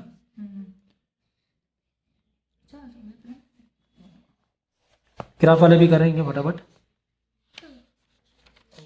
वाली बुक से, ठीक है। तो इस पर यही देखो, the natural frequency of air column is pipe fix the length this much centimetre, और ये दिया F1 L1 दिया हुआ है, सॉरी L1 F1 दिया हुआ है, क्योंकि सेंटीमीटर मतलब L1 है, ये F1 हो गया। एट वॉट लेंथ L2 पूछ रहा है, जब फ्रीक्वेंसी इतनी हो जाए वही सेम कर लेना। हाँ, F1 का इन्वर्स रिलेशन 1/L से, तो L इधर आएगा, F1 L1 ये 1/1 कर देना, F1 L1 इधर हो जाएगा, ठीक है। यहाँ पे अंडर रूट डालने की जरूरत नहीं है, क्योंकि अंडर रूट कटने वाला है L2, और यहाँ पे ये भी चेंज करने की जरूरत नहीं है। तो देख लेना, तो इस टाइप के क्वेश्चन आते हैं, फटाफट कर लेना, ठीक है ना। यदि यहाँ पर वही चीज़ है, ये वाला तो अभी भी कराया है, ठीक है। अब हम लोग क्या करते हैं, रेजोनेंस बेस पे, चलो ये रेशियो वाला आ जाता है, अब कर लेते हैं ग्राफ, और ग्राफ वाले बेस पे कर लेते हैं, ग्राफ और रेजोनेंस बेस पर, ठीक है ना। तो तुम्हें ऐसे ग्राफ देगा, तुम्हें बोलेगा, इसी में से क्वेश्चन पूछेगा। अब देखो यहाँ पे फ्रिक्वेंसी कितनी है, 3 है, कि 3 तुम्हें जब दिखे 3 फ्रिक्वेंसी बोल दो इसे, ठीक है ना। एक्चुअली है 1.5, लेकिन तुम 3 बोल दो चल जाएगा, क्योंकि उसका वो आधा डिवाइड होता जाएगा, टाइम पीरियड वही है। यहाँ पे फ्रिक्वेंसी कितनी, 2, यहाँ पे फ्रिक्वेंसी 1, तो अब फ्रिक्वेंसी का रेशियो क्या होगा, 3:2:1 हो जाएगा, क्या हो जाएगा, 3:1, ठीक है ना। तो what is the ratio of frequency, वो दो तो कभी पूछा है, दो चलो चलिए, तो बस ये 3:1 समझ गए, 3 कैसे ले, 1 2 3, ऐसे 3 ले लो, यहाँ 2 ले लो, यहाँ 1 ले लो, ठीक है। तो वाइब्रेशन लार्जेस्ट एम्पलीट्यूड किसका है, इसका है, बी वाले का, सी वाले का, सी वाले का, क्योंकि इसमें ऐसा बड़ा सा, ठीक है। इसका एम्पलीट्यूड ज़्यादा क्यों है, क्योंकि उसका वेवलेंथ बहुत बड़ा है, ये है सब, बी वाले का लार्जेस्ट एम्पलीट्यूड है। क्यों सर? देखो एम्पलीट्यूड देखा जाता है हाइट से, ये हाइट देखो, हाइट किसकी ज़्यादा है, बी वाले की, बी वाले की ज़्यादा है, नहीं, हाँ, इसकी हाइट कम है, ठीक है ना। तो इसका क्या होगा, एम्पलीट्यूड ज़्यादा होगा, इसकी हाइट ज़्यादा है ना। What is the vibration of the least frequency, सबसे कम फ्रिक्वेंसी किसमें, ए सी वाले में, ठीक है ना। तो हमने 3:1 ले ली, सी वाले में सबसे कम फ्रिक्वेंसी है। What is the frequency between A and B, what is the frequency A and C, ratio मतलब वही ए और सी का निकालना है, 3:1, 3:1 कर देना। What the ratio wavelength between B and A, तो बी और ए का वेवलेंथ निकालना है। देखो इसकी वेवलेंथ, वेवलेंथ निकालना है ना हमें, देखो वेवलेंथ के लिए आपको ऐसा करना पड़ेगा कि यहाँ पे लेंथ तुम्हें कितनी दी गई है, ऐसे देखो, किसका ऐसे निकालना है wavelength, between B and A, B, इन दोनों निकालना है। देखो यहाँ पे वेवलेंथ कितनी हो रही है, 1.5, 1.5, देखो एक और ये आधी, और यहाँ पे कितनी हो रही है, 1 हो रही है। तो अगर 3:2 ले लोगे तो भी चल जाएगा, 3:2 भी ले लोगे तो भी चल जाएगा, डेसिमल में नहीं आएगा। तो इंग्लिश में डाउट नहीं है, क्यों चल जाएगा? क्योंकि देखो इसका वेवलेंथ कितना हुआ, 1 और फिर आधा यानी 1.5, इसका हो रहा है 1s बन रहा है, 1s बन रहा है ना, तो 1 ये 1 हो गया। तो 1.51 रेशियो कभी भी डेसिमल में नहीं देते हैं, 1.5:1 ऐसे डेसिमल में नहीं देते हैं, दोनों 2 से मल्टीप्लाई कर लो, 3 हो जाएगा, 2 हो जाएगा, समझ गया? डेसिमल में नहीं दिया जाता है वेवलेंथ, मतलब रेशियो डेसिमल में नहीं दिया जाता है, होल नंबर भी दिया जाता है। तो दोनों साइड हमने 2 से मल्टीप्लाई कर लिया। तो ऐसे बेस पे क्वेश्चन आते हैं, ठीक है? ये बहुत इंपॉर्टेंट है, बहुत पक्के से कर लेना है, बहुत ही अच्छे से कर लेना है। इसके बाद ये वाले बता ही दिए हमने आपको, तीनों पार्ट। ये वाला बहुत ज़रूरी है, ग्राफ अच्छे से याद कर लेना। इसकी फ्रिक्वेंसी है 1 इसकी 2f, इसकी फ्रिक्वेंसी 3f, ठीक है? अब इसका जो लेंथ रहेगा l, ये 3/l/6 हो जाएगा, 12/6 l/6, ठीक है ना? छठे पार्ट में कर रहे हैं, 3 3 6 l/6, 3f है तो l/6, कहाँ से प्लग करेंगे? l/6 से करेंगे। 3f है तो L/6 2f है तो 2 l/4, L/4 याद रखना, l/4, ठीक है? ये बिल्कुल रट्टा मार लो। L/2 f है तो l/2, f है तो L/2 देखो, एक f है तो l/2 आधा लेंथ, 2 f है तो 4 गुना कम हो जाएगी, 3 f है, 3 कैसे मालूम पड़े, 1 2 3, तो l/6 हो जाएगा। देखो l में डिवाइड करना है और डबल का मल्टीप्लाई कर देना है। जैसे 3f है तो l divide by 3 to the 6, 2f है क्योंकि एक दो फ्रिक्वेंसी और 2f है, समझिए ना? तो रेशो तुम्हारा l का ये हो जाएगा इस तरीके से, l/2, l/4, l/6, ठीक है? अब क्या करो, ऊपर तुम मल्टीप्लाई चाहे तो कर लो इसको, क्योंकि अपॉन में नहीं दिखाया जाता है, तो इंटू 6 कर लो, ये भी इंटू 6 कर लो, ये भी इंटू 6 कर लो, तो क्या आ जाएगा? 632 आ जाएगा। क्या आ जाएगा? 62 632 आ जाएगा, समझ गया ना?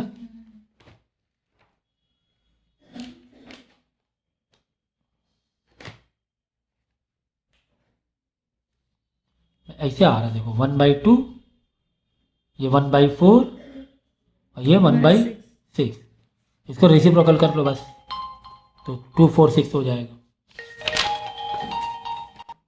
इसी बेस पे क्वेश्चन है, देखो ये वाले 1 2 3 ग्राफ दिए हैं, कह रहे कौन सा रहेगा प्रिंसिपल नोट, प्रिंसिपल जो ये हाँ जो सिंगल रहता है ना, हाँ l/2 प्लग, वो प्रिंसिपल नोट होता है, ये फर्स्ट सब्सिडी सेकंड सब्सिडी हाँ, ठीक है ना? Which vibration frequency 4 time that of the first से 4 टाइम, ये सेकंड डी फर्स्ट से 4 टाइम्स है, फर्स्ट से 4 टाइम कौन सा हो रहा है? नहीं ये वाला होगा ना, ये वाला हो, क्यों? देखो फर्स्ट से फोर्थ की कंपेयर किया गया ना, और कह रहे हैं 4 टाइम बताना है, 4 गुना, ये 1 है तो ये 4 है ना, हाँ जी तो फर्स्ट एंड 4 के बीच में आएगा 4 टाइम, ठीक है? तीसरा वाला आएगा, हाँ which vibration is the longest wavelength, ये लॉन्गेस्ट वेवलेंथ हो गई, सबसे बड़ी वेवलेंथ यही है ना, क्योंकि एक वेवलेंथ जो होती है, ये एक वेवलेंथ। अब देखो इस वाली वेवलेंथ बिल्कुल छोटी सी है, इसकी वेवलेंथ कितनी होगी मतलब ये जब जाके होगी, ये तो आधी है क्योंकि पूरी, अब ये वाली 1 है इतनी बड़ी, उतने बड़े में ये आधी वेवलेंथ है, ये वाली तो बिल्कुल ही कम है। What is the vibration of the longest which vibration is of longest wavelength? पता तो चला ये वाली थर्ड फर्स्ट ये वाली होगी, ratio of the frequency vibration इसकी वाइब्रेशन क्या है? सी की, विच वाइब्रेशन ऑफ द, डी वाला पढ़ लिया अच्छा डी वाला कर लिए, डी वाला भी कहाँ किया? What is the ratio frequency of vibration in 1 and 2? 1 and 2 में वाइब्रेशन 1/2 हो गया, 1:2 हो गया, सीधा तो बस 1 और या 2 जम कर 2 ले लेना, 1:2। सी वाला देखो जरा, which vibration is of the longest wavelength, longest wavelength पूछ रहा है बस, ये लॉन्गेस्ट वेवलेंथ है, हाँ, मतलब विच वाइब्रेशन है द लॉन्गेस्ट, मतलब विच डायग्राम है द लॉन्गेस्ट वेवलेंथ, ये वाला ऐसे क्वेश्चन आते हैं, ठीक है? ये वाला बहुत पक्के से कर लेना, कई बार कराया हुआ है भाई ये तो, ठीक है ना?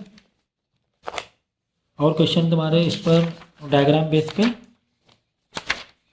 रेजोनेंस के डायग्राम बेस पे क्वेश्चन आते हैं।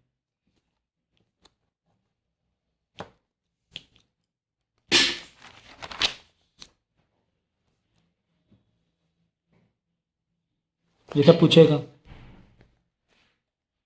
ठीक है ना। हाँ, तो ये म्यूजिक है ये। इसमें पूछेगा ये वाला, जो देखो ये बता क्वेश्चन- दिया है हाँ, कि इसमें लाउडर साउंड प्रोड्यूस करेगा, इसमें लाउडर साउंड है, सबसे ज़्यादा एम्पलीट्यूड है।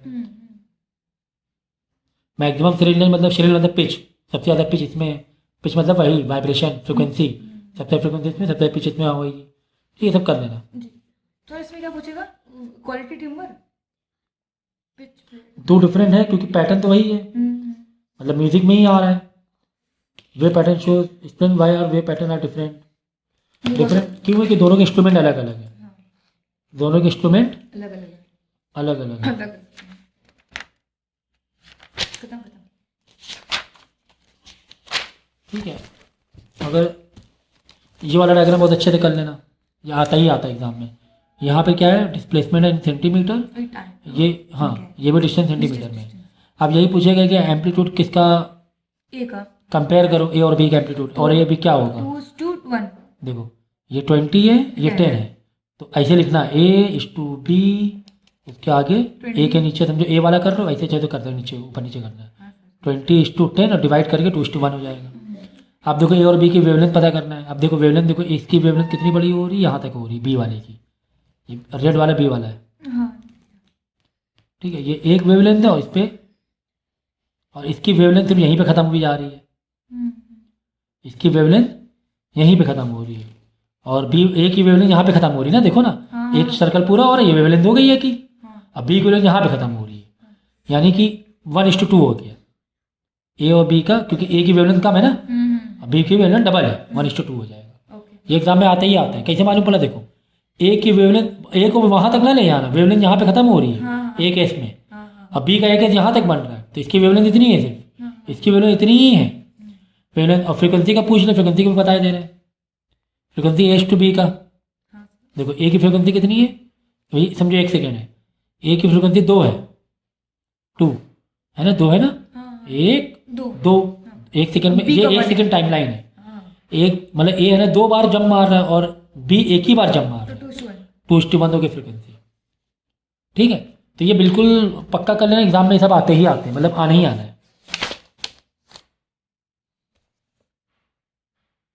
भाई यही पूछेगा, इसकी एम्पलीट्यूड ज़्यादा है, देखो ऊंचा ऊंचा है, ये छोटा नहीं, एम्पलीट्यूड बेस पर नहीं है, ए में तो ज़्यादा है, बी में, यहाँ ग्राफ बी में कम है, मतलब ये वाले में सेकंड टाइम में कम हुआ है। मतलब ये, अब ये क्या बता रहा है मालूम है, सुनो, ये उस पॉइंट ऑफ व्यू से नहीं, ये हर बार देखो एम्पलीट्यूड सेम सेम है, इसमें हर बार सेम सेम है नहीं, तो ये हो गया तुम्हारा टाइम वाइब्रेशन, ये हो गया तुम्हारा पीरियोडिक फ्री वाइब्रेशन, हाँ फ्री वाइब्रेशन हो गया, ठीक है ना। ये हमेशा हर बार सेम है, ये हर बार सेम नहीं है। तो यार ऐसे क्वेश्चन आ जाते हैं एग्जाम में। सर ये वाला जरा आपको फिर से मुझे पढ़ना है। देखो इसे कहते हैं क्या उड़ने वाले को? क्या उड़ने वाले को? ये फ्री वाइब्रेशन है। पेपर उधर जा रहा है। हाँ तो कैसे किस वाइब्रेशन से उड़ रहा है? ये 4K का जब वाइब्रेशन कर रहे हैं तो नेचुरल फ्रिक्वेंसी हो रही है, रेजोनेंस क्रिएट हो रहा है, तो रेजोनेंस की वजह से उड़ रहा है। मैक्सिमम फ्रिक्वेंसी आएगी, लाउडनेस ज़्यादा आएगा, एनर्जी ज़्यादा आएगी, वाइब्रेशन ज़्यादा होगा, तो पेपर इधर चला जाएगा, ठीक है। तो पहले जो फॉर्म मारते हैं, जब देखो फर्स्ट टाइम जब प्लग करते हैं, याद रखना, या इसमें हम ट्यूनिंग पहले बी में कर रहे हैं, तो बी में कौन सा वाइब्रेशन दे रहे हैं, फोर्स, याद रखना। जब फर्स्ट टाइम बाहर से लाके करते हैं, वाइब्रेट क्लिक करते हैं, इसमें फोर्स वाइब्रेशन होता है, इसमें क्रिएट हो जाता है रेजोनेंस, सेकंड वाला, जब ये दोनों का नेचुरल फ्रिक्वेंसी मैच कर जाती है, इसमें कर जाता है रेजोनेंस। तो ये बहुत इंपॉर्टेंट है। तो जहाँ पे टच कर रहे हैं वो फोर्स वाइब्रेशन, जिसकी वजह से दूसरे साइड में क्या हो रहा है, वो हिल रहा है। फ्रिक्वेंसी आ रही है, नेचुरल फ्रिक्वेंसी मैच कर रही है, वहाँ पे रेजोनेंस होता है, ठीक है। बॉक्स वाले में यही करना है, बॉक्स वाले में भी यही करना है। यही करना है, जो बॉक्स वाला बताया था। पहले बॉक्स में जहाँ पे छेड़ रहे हैं वो फोर्स वाइब्रेशन, दूसरे बॉक्स में जा रही है आवाज़, फ्रिक्वेंसी मैच कर रही है, वहाँ पे रेजोनेंस, तो यहाँ पे छेड़ यहाँ पे रहे, तो फोर्स वाइब्रेशन हुआ, ठीक है ना। देख लेना, पढ़ लेना, किसको छेड़ रहे हैं हम लोग। पर वो लिखा नहीं है डायग्राम। अच्छा डायग्राम क्वेश्चन।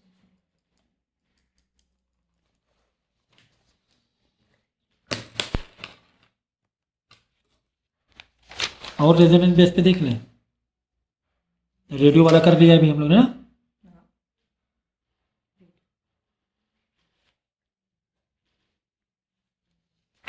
ये भी आता है कभी कभी, हम लोग गाड़ी जब स्टॉप कर देते हैं तो एक साउंड ऐसा सुनाई देता है, या कुछ पर्टिकुलर स्पीड में हम लोग जब स्पीड मेंटेन रखते हैं तो एक साउंड सुनाई देता है, वो साउंड क्यों सुनाई देता है? रेजोनेंस। रेजोनेंस की वो फ्रिक्वेंसी मैच कर जाती है। Sometime when a vehicle in driving at a particular speed, a rattling sound is heard because the frequency of the movement of piston in the engine become equal to the natural phenomena taking place, natural frequency of the part which is rattling। मतलब जो piston की आवाज़ और जो part है जो हिल रहा है उसकी आवाज़ की फ्रिक्वेंसी मैच करे तो एक ज़्यादा जोर से साउंड सुनाई देने लगता है, cut cut cut cut cut cut cut ऐसे करके, ठीक है। तो वो तुम्हारा रेजोनेंस है इसका फिनोमेना। तो आवाज़ ना आए तो स्पीड बदल दो तो फ्रिक्वेंसी बदल जाएगी, तो वो फ्रिक्वेंसी नेचुरल फ्रिक्वेंसी मैच नहीं करेगी पिस्टन से और वो पार्ट से, बाइक के या गाड़ी के, ठीक है ना। इस तरह आ जाएगा।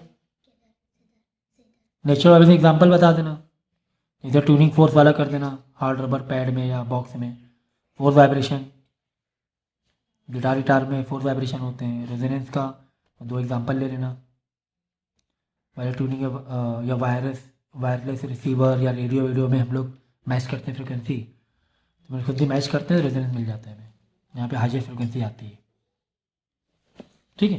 ये सारे रेजोनेंस बेस पर हो गए क्वेश्चन, मैंने सारी चीज़ें बता दी हैं, ठीक है। चलो।